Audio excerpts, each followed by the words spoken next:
ബഹുമാനമുള്ള മുഅ്മിനീങ്ങളെ, സഹോദരന്മാരെ, കാരുണ്യവാനായ അല്ലാഹു സുബ്ഹാനഹു വ തആല അവൻ്റെ കരുണയുടെ വിശാലത കൊണ്ട് നമ്മുടെ എല്ലാവരുടെയും എല്ലാവിധ തെറ്റുകുറ്റങ്ങളും പുറത്തു മാപ്പാക്കി തരുമാറാകട്ടെ.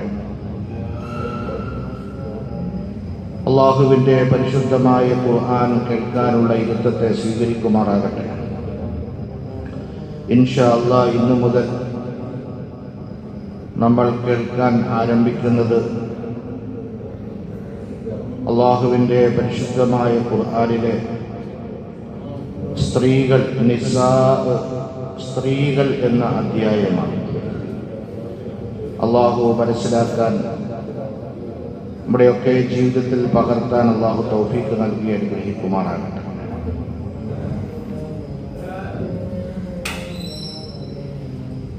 ഈ സൂറത്ത് മദീനയിലാണ് അവതരിക്കുന്നത്. വളരെ ദീർഘനാളുകളുടെ ഇടയിലാണ് ഈ സൂറത്ത് അവതരിച്ചു തീരുന്നത്. അഥവാ ഹിജ്റയുടെ 3-ാം വർഷത്തിൻ്റെ അവസാനം തുടങ്ങി 4-ാം വർഷത്തിൻ്റെ അവസാനമെത്തുകയും 5-ാമത്തെ വർഷത്തിൻ്റെ തുടക്കത്തിലാണ് ഈ സൂറത്ത് അവസാനിക്കുന്നത്.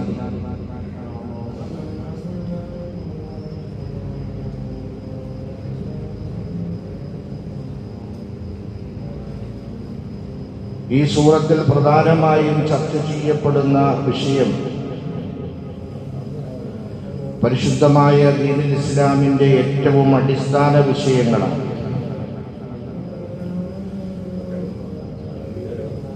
ഹിജ്റ 3-ാമത്തെ വർഷമാണ് ഉഹദ് യുദ്ധം നടക്കുന്നത്. ഹിജ്റ 3-ാമത്തെ വർഷം ശവ്വാലിലാണ് ഉഹദ് യുദ്ധം നടക്കുന്നത്. ആ ഉഹദ് യുദ്ധത്തിൽ 70ഓളം സഹാബാക്കൾ ഷഹീദാവുകയുണ്ടായി. അവരുടെ കുട്ടികൾ അനാഥമായി.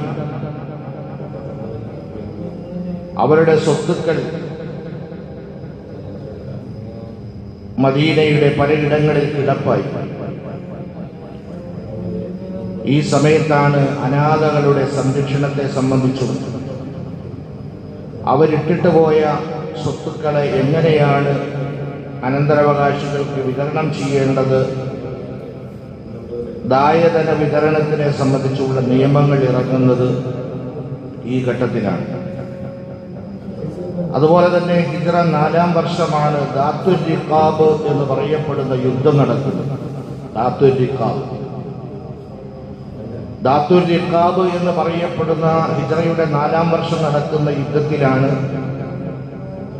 യുദ്ധ അവസരത്തിൽ എങ്ങനെയാണ് നിസ്കരിക്കേണ്ടത് എന്നതിനെ സംബന്ധിച്ചുള്ള നിയമം, ആ നിസ്കാരത്തിന്റെ രൂപം എങ്ങനെയാണ് എന്നുകൂടി അല്ലാഹു സുബ്ഹാനഹു വ തആല ഈ സൂറത്തിലൂടെയാണ് പഠിപ്പിച്ചിരിക്കുന്നത്.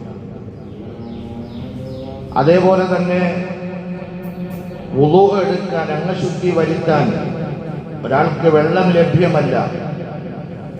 അങ്ങനെ വന്നാൽ ബദൽ എന്താണ് അയാൾ ചെയ്യേണ്ടത്?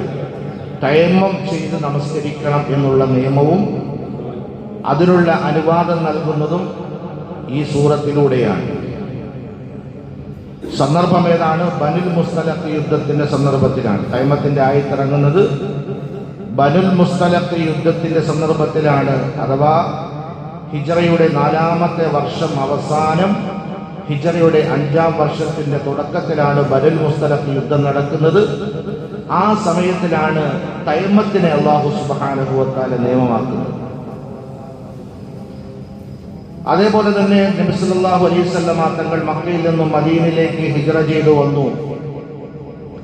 ആ ഹിജ്റയ്ക്ക് ശേഷം മദീനയും മദീനയുടെ പരിസരത്തും ഇസ്ലാമിക സദാചാരം, അതുപോലെ തന്നെ നാഗരികത, സാമൂഹിക ക്രമം, സാമ്പത്തിക ഘടന, ഭരണതന്ത്രം തുടങ്ങി ഇതര വിഷയങ്ങളെ അല്ലാഹു സുബ്ഹാനഹു വ തആല ഒന്നൊന്നായി നബി സല്ലല്ലാഹു അലൈഹി വസല്ലമ തങ്ങൾക്ക് പഠിപ്പിച്ചു കൊടുത്തത് ഈ സൂറത്തിലൂടെയാണ്. അങ്ങനെ വിവിധ വിഷയങ്ങളാണ് ഈ സൂറത്തിൽ ഉൾക്കൊള്ളിക്കപ്പെട്ടിരിക്കുന്നത്. എന്തുകൊണ്ടാണ് നിസാ, സ്ത്രീകൾ എന്ന് പേര് ഈ സൂറത്തിന് അല്ലാഹു സുബ്ഹാനഹു വ തആല നൽകിയത് സ്ത്രീകളുടെ അവകാശത്തെ സംബന്ധിച്ചും പ്രത്യേകിച്ച് അവർക്ക് ലഭിക്കുന്ന അനന്തര സ്വത്തിനെ സംബന്ധിച്ചും വളരെയേറെ പ്രതിപാദിക്കുന്നുണ്ട് ഈ സൂറത്തിനകത്ത്. അതുകൊണ്ടാണ് അല്ലാഹു സുബ്ഹാനഹു വ തആല ഈ സൂറത്തിന് സൂറത്തുൻ നിസാ എന്ന പേര് വയ്ക്കാനുണ്ടായ കാരണം. അതേപോലെ തന്നെ ഈ സൂറത്തിന്റെ മഹത്വത്തിനെ സംബന്ധിച്ച് പറയുന്നുണ്ട്. മഹാനായ ഇബ്നു അബ്ബാസ് റളിയല്ലാഹു തആല അൻഹു പറയുന്നുണ്ട്, ലമ്മാ നസലത്ത് സൂറത്തുൻ നിസാ, സൂറത്തുൻ നിസാ ഇറങ്ങിയപ്പോ നബി സല്ലല്ലാഹു അലൈഹി വസല്ലം തങ്ങൾ പറഞ്ഞു, ലാ ഹബസ, ഇനി യാതൊരു വിധമായ തടവുമില്ല, പ്രതിബന്ധങ്ങളും ഇല്ല എന്ന് നബി സല്ലല്ലാഹു അലൈഹി വസല്ലം തങ്ങൾ പറയുകയുണ്ടായി. അതുപോലെ തന്നെ മഹാനായ അബ്ദുല്ലാഹ് ഇബ്നു മസ്ഊദ് റളിയല്ലാഹു തആല വിശുദ്ധമായ ഖുർആൻ കേട്ടാൽ ഉടനെ തന്നെ കരയുന്ന വ്യക്തിയാണ്. നബി സല്ലല്ലാഹു അലൈഹി വസല്ലമ തങ്ങൾക്ക് പരിശുദ്ധമായ ഖുർആൻ എങ്ങനെയാണോ ജിബ്രീലിൽ നിന്നും അവതരിപ്പിച്ച് കിട്ടിയത്, അതേ ശൈലിയിൽ ഓതാൻ കഴിവുള്ളയാളാണ് ഇബ്നു മസ്ഊദ് റളിയല്ലാഹു അൻഹു. ഇബ്നു മസ്ഊദ് റളിയല്ലാഹു അൻഹുവിനെ അരികിൽ വിളിച്ച് നബി സല്ലല്ലാഹു അലൈഹി വസല്ലമ തങ്ങൾ ഖുർആൻ ഓതി കേൾക്കുമായിരുന്നു. ആ ഇബ്നു മസ്ഊദ് റളിയല്ലാഹു തആല അൻഹു പറയുകയാണ്, ഇന്ന ഫീ സൂറത്തുൻ നിസാ ലഖംസ ആയ, സൂറത്തുൻ നിസായിലെ 5 ആയത്തുണ്ട്. 5 ആയത്ത്. മാ യുസുറുനി അന്നലി ബിഹാ അദ്ദുനിയ വമാ ഫീഹാ. ആ 5 ആയത്ത് ഈ ദുനിയാവും ഈ ലോകവും ഈ ലോകത്തിലുള്ള സർവ്വതും എനിക്ക് ലഭിക്കുന്നതിനേക്കാൾ, എൻ്റെ കൈക്കൊമ്പിളിൽ കിട്ടുന്നതിനേക്കാൾ എന്നെ വല്ലാതെ സന്തോഷിപ്പിച്ചു എന്ന് ഇബ്നു മസ്ഊദ് റളിയല്ലാഹു തആല പറയുന്നു. ഏതാണ് 5 ആയത്ത്? അല്ലാഹു ഈ സൂറത്തുൻ നിസാഇനകത്ത് ആ 5 ആയത്തുകൾ പറയുന്നുണ്ട്. അതിൽ ഒന്നാമത്തെ ആയത്ത്, ഇന്നല്ലാഹ ലാ യദ്ലിമു മിസ്ഖാല ദർറ, അല്ലാഹു ഒരു അണു അളവ് പോലും അല്ലാഹു സുബ്ഹാനഹു വ തആല അക്രമം ചെയ്യുകയില്ല. ഒരു അണു അളവ് പോലും അല്ലാഹു അക്രമം ചെയ്യുകയില്ല. രണ്ടാമത്തതോ, ഇൻ തജ്തനിബു കബായിറ മാ തുൻഹൗന അൻ, അല്ലാഹു നിങ്ങളോട് നിരോധിക്കപ്പെട്ട വൻ പാപങ്ങൾ നിങ്ങൾ വർജിക്കുകയാണ് എങ്കിൽ അല്ലാഹു നിങ്ങൾക്ക് മാപ്പ് നൽകും. രണ്ടാമത്തെ ആയത്ത്. മൂന്നാമത്തെ ആയത്ത്, ഇന്നല്ലാഹ ലാ യഗ്ഫിറു അൻ യുശ്റക ബിഹി വ യഗ്ഫിറു മാ ദൂന ദാലിക ലിമൻ യശാ, അല്ലാഹു ശിർക്ക് എന്ന് പറയപ്പെടുന്ന പാപത്തിനെ പൊറുക്കുകയില്ല, അതല്ലാതെയുള്ള പാപങ്ങളെ അല്ലാഹു അവൻ ഉദ്ദേശിക്കുന്നവർക്ക് പുറത്തു കൊടുക്കും. നാലാമത്തത്, വഇൻ തകു ഹസനത്തുൻ യുളാഇഫുഹാ, നിങ്ങൾ ആരെങ്കിലും നന്മ ചെയ്യുകയാണെങ്കിൽ അല്ലാഹു അതിന്റെ ഇരട്ടി പ്രതിഫലം നിങ്ങൾക്ക് നൽകും. അഞ്ചാമത്തത്, വലൗ അന്നഹും ഇൻ വലമു അൻഫുസഹും ജാഊക വസ്തഗ്ഫറുല്ലാഹ വസ്തഗ്ഫറ ലഹുമുർ റസൂലു ലവജദുല്ലാഹ തവ്വാബർ റഹീമ, നിങ്ങൾ നിങ്ങളുടെ ശരീരത്തിനോട് അക്രമം പ്രവർത്തിക്കുകയും നബി സല്ലല്ലാഹു അലൈഹി വസല്ലമ തങ്ങളോട് വന്നിട്ട് ഞങ്ങൾക്ക് വേണ്ടി മാപ്പിരക്കണം എന്ന് നിങ്ങൾ അപേക്ഷിക്കുകയും ചെയ്യുമ്പോൾ നബി സല്ലല്ലാഹു അലൈഹി വസല്ലമ തങ്ങൾ അവർക്ക് വേണ്ടി മാപ്പിരക്കുന്നു, അവർക്ക് അല്ലാഹു തആല പുറത്തു കൊടുക്കുന്നതാണ്. ഇങ്ങനെയുള്ള ഈ 5 ആയത്ത്.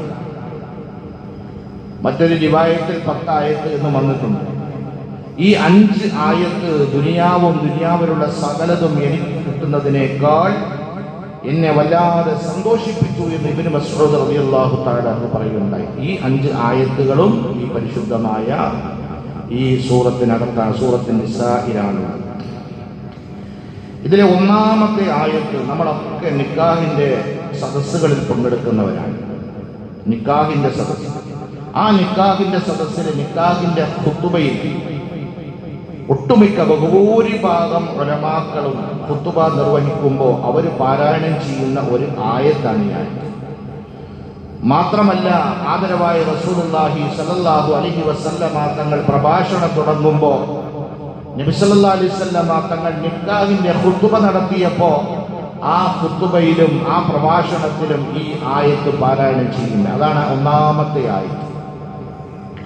അല്ലാഹു സുബ്ഹാനഹു വ തആല പറയുന്നു, യാ അയ്യുഹൻ നാസ്, ഏ മനുഷ്യരെ, ഏ ജനങ്ങളെ, ഇത്തഖൂ റബ്ബക്കും, നിങ്ങൾ നിങ്ങളുടെ നാഥനെ സൂക്ഷിക്കണേ, നാഥനെ ഭയപ്പെടണേ, അവന്റെ വിധിവിലക്കുകളെ സൂക്ഷിക്കണേ, അവനിൽ തഖ്വയുള്ളവരാകണേ. അല്ലദീ, ആരാണ് നിങ്ങളുടെ നാഥൻ? അല്ലദീ ഖലഖകും മിൻ നഫ്സിൻ വാഹിദ, ഒരൊറ്റ ആത്മാവിൽ നിന്ന് നിങ്ങളെ അവൻ സൃഷ്ടിക്കുകയുണ്ടായി. വഖലഖ മിൻഹാ സൗജഹാ, പിന്നീട് ആ ആത്മാവിൽ നിന്ന് അതിന്റെ ഇണയെ അവൻ സൃഷ്ടിക്കുകയുണ്ടായി. എന്നിട്ടോ വബസ്സ മിൻഹുമാ റിജാലൻ കസീറൻ വനിസാഅ, പിന്നീട് അവ രണ്ടിൽ നിന്നുമായി ധാരാളം പുരുഷന്മാരെയും സ്ത്രീകളെയും ലോകത്ത് അവൻ പരത്തുകയും ചെയ്തു. ആദം നബി അലൈഹിസ്സലാത്തു വസ്സലാമിനെയും ഹവ്വ റളിയല്ലാഹു തആല അൻഹായുടെയും സൃഷ്ടിപ്പാണ് ഇവിടെ പരാമർശിക്കപ്പെട്ടിരിക്കുന്നത് എന്ന് ഖുർആൻ വ്യാഖ്യാതാക്കൾ നമ്മൾക്ക് പഠിപ്പിച്ച് മനസ്സിലാക്കി തരുന്നു. ആദം നബി അലൈഹിസ്സലാത്തു വസ്സലാമിനെ അല്ലാഹു കളിമണ്ണിന്റെ സത്തയിൽ നിന്ന് സൃഷ്ടിച്ചു.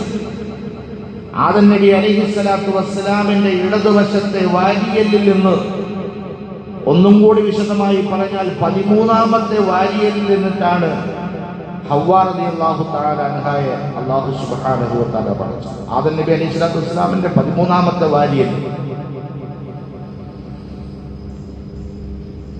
നബി സല്ലല്ലാഹു അലൈഹി വസല്ലം തങ്ങൾ സ്ത്രീകളുടെ സൃഷ്ടിപ്പിന്റെ ആരംഭത്തിനെ സംബന്ധിച്ച് പറഞ്ഞു, ഫഇന്നൽ മർഅത ഖുലിഅത് മിൻ ദിലഇ, സ്ത്രീകളെ പടക്കപ്പെട്ടിരിക്കുന്നത് വാരിയലിൽ നിന്നിട്ടാണ്. വാരിയലിൽ നിന്നിട്ടാണ്. വഇന്ന അഅവജ ശൈഅൻ മിനൽ ദിലഇ അഇലാഹു, വാരിയലിൽ ഏറ്റവും വളഞ്ഞത് ഏറ്റവും മുകളിലത്തെ വാരിയലാണ്. അങ്ങനെ ആ മുകളിലത്തെ വളഞ്ഞ വാരിയലിൽ നിന്നിട്ടാണ് സ്ത്രീകളെ സൃഷ്ടിച്ചിരിക്കുന്നത്. അതുകൊണ്ട് പെട്ടെന്ന് ആ വാരിയലിനെ നീ നോക്കാൻ ശ്രമിക്കുകയാണെങ്കിൽ പൊട്ടിച്ചു കളയും, പൊട്ടിപ്പോകും. ഇനി അങ്ങനെ തന്നെ ഇരിക്കട്ടെ എന്ന് വിചാരിക്കുകയാണെങ്കിൽ അത് വളഞ്ഞു തന്നെ ഇരിക്കും. സ്ത്രീകളുടെ സ്വഭാവത്തെ പറ്റി പറഞ്ഞാണ് വളഞ്ഞ സ്വഭാവം. പെട്ടെന്ന് നോക്കാൻ വേണ്ടി ശ്രമിക്കരുത്, പെട്ടെന്ന് നോക്കാൻ വേണ്ടി, പെട്ടെന്ന് നന്നാക്കാൻ വേണ്ടിയിട്ട് ശ്രമിക്കരുത്. അത് നടക്കൂല. അങ്ങനെ വന്നാൽ നഷ്ടത്തിലായി പോകും. നബി സല്ലല്ലാഹു അലൈഹി വസല്ലം തങ്ങളുടെ ഹദീസ്. രണ്ടാമത് അല്ലാഹു പറഞ്ഞു, വത്തഖുല്ലാഹല്ലദീ തസാഅലൂന ബിഹി വൽ അർഹാം, ഏതൊരു അല്ലാഹുവിനെ ചൊല്ലിയാണോ നിങ്ങൾ പരസ്പരം അവകാശവാദങ്ങൾ ചോദിക്കുന്നത്, ആ അല്ലാഹുവിനെ നിങ്ങൾ ഭയപ്പെടണേ. അതേപോലെ തന്നെ കുടുംബ ബന്ധങ്ങൾ ശിഥിലമാകുന്നതിൽ നിന്നും നിങ്ങൾ സൂക്ഷിക്കണേ. തസാഅലൂന ബിഹി വൽ അർഹാം, കുടുംബ ബന്ധങ്ങൾ ശിഥിലമാകുന്നതിൽ നിന്നും നിങ്ങൾ സൂക്ഷിക്കണേ. കാരണം റബ്ബിന്റെ മുന്നിൽ ചോദ്യമുള്ളതാണ്. അവസാനം അല്ലാഹു പറഞ്ഞു നിർത്തുന്നത്, ഇന്നല്ലാഹ കാന അലൈക്കും റഖീബാ, തീർച്ചയായും അല്ലാഹു സുബ്ഹാനഹു വ തആല നിങ്ങളെ സദാ നിരീക്ഷിച്ചു കൊണ്ടിരിക്കുകയാണ്. നിങ്ങളെ നോക്കിക്കൊണ്ടിരിക്കുന്നു, നിങ്ങളെ കണ്ടുകൊണ്ടിരിക്കുന്നു. അല്ല, റഖീബാ, നിങ്ങളെ കണ്ടുകൊണ്ടിരിക്കുന്നു എന്നല്ല പറഞ്ഞത്, നിങ്ങളെ നോക്കിക്കൊണ്ടിരിക്കുന്നു എന്നല്ല പറഞ്ഞത്, നിങ്ങളെ ശ്രദ്ധിക്കുന്നുണ്ട് എന്നുമല്ല പറഞ്ഞത്. ഇതിനെ ഈ 3 പദങ്ങളെക്കാളും മുകളിലാണ് നിരീക്ഷണം എന്ന് പറയുന്നത്. നിരീക്ഷണം, നോക്കുക, കാണുക, ശ്രദ്ധിക്കുക, ഇതിനേക്കാളെല്ലാം മുകളിലാണ് നിരീക്ഷണം. നമ്മളൊക്കെ അല്ലാഹു അറിഞ്ഞു ചെയ്തുകൊണ്ടിരിക്കുകയാണ്, നിരീക്ഷിച്ചുകൊണ്ടിരിക്കുകയാണ്. അപ്പൊ നിരീക്ഷിക്കുന്നത് എങ്ങനെയാണ്? ഒരാളുടെ ചലന വിചലനങ്ങൾ, അയാളുടെ സംഭാഷണം, അയാളുടെ നോട്ടം, അയാളുടെ പെരുമാറ്റം, അയാളുടെ പുറമേ നടന്ന്, അയാളുടെ രാവ്, അയാളുടെ പകല്, അയാളുടെ നടത്തം, ഇരുത്തം, കിടത്തം എന്ന് വേണ്ട സകലതും, അയാളുടെ ചുറ്റിപ്പറ്റിയുള്ള സകലതും നിരീക്ഷിക്കുകയാണ്. ആര്? അല്ലാഹു സുബ്ഹാനഹു. എന്നെ ഇന്ന് വല്ലാത്ത വാക്ക് തന്നെ. ഇന്നല്ലാഹ കാന അലൈക്കും റഖീബാ, തീർച്ചയായും അല്ലാഹു സുബ്ഹാനഹു വ തആല നിങ്ങളെ നിരീക്ഷിച്ചുകൊണ്ടിരിക്കുകയാണ്. അതുകൊണ്ട് ഇത്തഖൂ റബ്ബക്കും, അല്ലാഹുവിനെ നിങ്ങൾ സൂക്ഷിച്ചു കൊള്ളണേ, ഭയപ്പെട്ടുകൊള്ളണേ. അല്ലാഹു മനസ്സിലാക്കാൻ തൗഫീഖ് നൽകി അനുഗ്രഹിക്കുമാറാകട്ടെ.